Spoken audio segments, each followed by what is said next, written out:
Bonjour à tous, dans cette vidéo, nous allons voir comment calculer une limite quand on a une forme indéterminée. Dans l'exemple, on nous dit dans chaque cas de déterminer la limite de la suite un. Alors dans la première question, nous avons un qui est un polynôme, 4n³ moins 3n² plus 1. Donc on a un terme ici qui tend vers plus l'infini, moins un terme qui tend vers plus l'infini, donc on sait que c'est une forme indéterminée. Dans la deuxième question, nous avons un quotient, le numérateur tend vers plus l'infini, le dénominateur, il y a déjà un problème puisqu'on a quelque chose qui tend vers plus l'infini moins quelque chose qui tend vers plus l'infini, donc il y a encore une forme indéterminée. Alors avant de calculer ces limites, on va faire un petit rappel sur les formes indéterminées. Alors il y a 4 types de formes indéterminées à connaître. Premièrement, les formes indéterminées du type plus l'infini plus moins l'infini. C'était le cas ici quand on avait une suite qui tend vers plus l'infini moins une suite qui tend vers plus l'infini. Deuxième type de forme indéterminée, c'est quand on a une suite qui tend vers 0 multipliée par une suite qui tend vers l'infini. Troisième type de forme indéterminée, c'est quand on a un quotient d'une suite qui tend vers l'infini sur une suite qui tend vers l'infini. Et dernier type de forme indéterminée, c'est quand on a une suite qui tend vers 0 divisée par une suite qui tend vers 0. Alors lorsqu'on tombe sur une forme indéterminée, eh bien, il se peut que tous les cas de figure soient possibles pour la limite.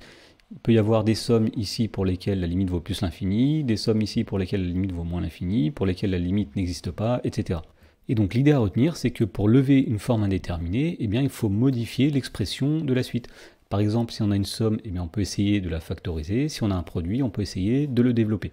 Alors, si on revient dans la première question ici, nous avions un qui était égal à 4n puissance 3 moins 3n² plus 1. Donc, nous allons ici factoriser par la plus grande puissance de n. Alors, c'est une méthode à connaître quand on a un polynôme ou une fraction rationnelle, c'est-à-dire un quotient de deux polynômes. Donc ici, la plus grande puissance de n, c'est n au cube. Donc, nous allons mettre n au cube en facteur. Il va rester ici 4. Ici, il n'y avait pas n au cube finalement qui apparaissait en tant que facteur, donc tout simplement on va diviser par n au cube, puisque lorsqu'on va redévelopper ici, les n au cube vont disparaître, il restera bien 3n au carré, plus, même chose ici, il n'y a pas n cube en facteur, mais c'est pas grave, on va tout simplement diviser par n au cube, puisque lorsqu'on redéveloppe ici, n au cube fois 1 sur n au cube, ça donne bien 1. Voilà, donc on a factorisé ici, il reste quand même toujours des formes indéterminées. On est passé d'une forme indéterminée du type plus l'infini moins plus l'infini à une forme indéterminée du type infini sur infini. Mais pour faire disparaître la forme indéterminée, eh bien, il va falloir simplifier ici les expressions. Alors, un est égal à n au cube, multiplié par 4 moins. Alors, n carré divisé par n cube, si on simplifie les n, il va simplement rester ici 3 divisé par n, plus ici 1 sur n au cube, et là nous n'avons plus du tout de forme indéterminée. Alors tout d'abord on va dire que n au cube, eh bien c'est une suite qui tend vers plus l'infini quand n tend vers plus l'infini. Ensuite la suite qui est à l'intérieur de la parenthèse ici, 4 tend vers 4, 3 sur n est une suite qui va tendre vers 0, 1 sur n cube c'est une suite qui va tendre vers 0, 4 moins 0 plus 0 ça va tendre vers 4, donc on va dire ici que la limite quand n tend vers plus l'infini de 4 moins 3 sur n plus 1 sur n au cube tend vers 4. Donc là, il n'y a plus de forme indéterminée, donc on sait que par produit des limites, quand on a une suite qui tend vers l'infini multipliée par une suite qui tend vers un nombre fini qui est non nul, eh bien le résultat va tendre vers l'infini. Pour savoir si c'est plus ou moins l'infini, on va appliquer la règle des signes.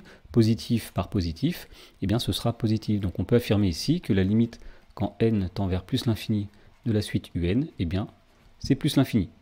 Dans la question numéro 2, nous avons cette fois-ci un quotient donc de 3n plus 4 sur n carré moins n plus 1. Donc l'idée va être la même que dans la question numéro 1. On va factoriser le numérateur et le dénominateur par la plus grande puissance de n qui apparaît. Donc dans le numérateur, ici, la plus grande puissance de n, eh bien c'est n tout simplement. Donc nous allons mettre n en facteur. Donc il va rester 3 ici, plus, alors là il n'y a pas de n dans le 4, donc on va simplement diviser par n, puisque lorsqu'on redéveloppe ici, n fois 4 divisé par n, il va bien rester 4. Au dénominateur, la plus grande puissance de n, c'est n au carré, donc nous mettons n carré en facteur. Donc ici, nous allons avoir 1, puisque n carré fois 1 va bien redonner n carré. Moins, il n'y a pas de n carré, donc on va tout simplement diviser n par n carré. Même chose ici, plus 1. Et bien, puisqu'il n'y a pas de n carré, on va dire tout simplement que c'est 1 sur n au carré. Alors à ce stade, il y a encore des formes indéterminées. Par exemple, ici, nous avons infini sur infini. Donc pour pouvoir faire disparaître les formes indéterminées, il va falloir qu'on simplifie. Alors tout d'abord, n divisé par n carré. Si on simplifie un n en haut, un n en bas, eh bien il va simplement rester n au dénominateur et 1 en haut finalement. Ensuite, dans les parenthèses, alors ici nous avions 3 plus 4 sur n. Ici, nous avions 1 moins, alors n divisé par n carré. Si on simplifie un n en haut, un n en bas, il va rester 1 sur n. Et pour finir ici, nous avions 1 sur n au carré. Voilà, les formes indéterminées ont disparu, donc il suffit simplement maintenant de faire un quotient de limite.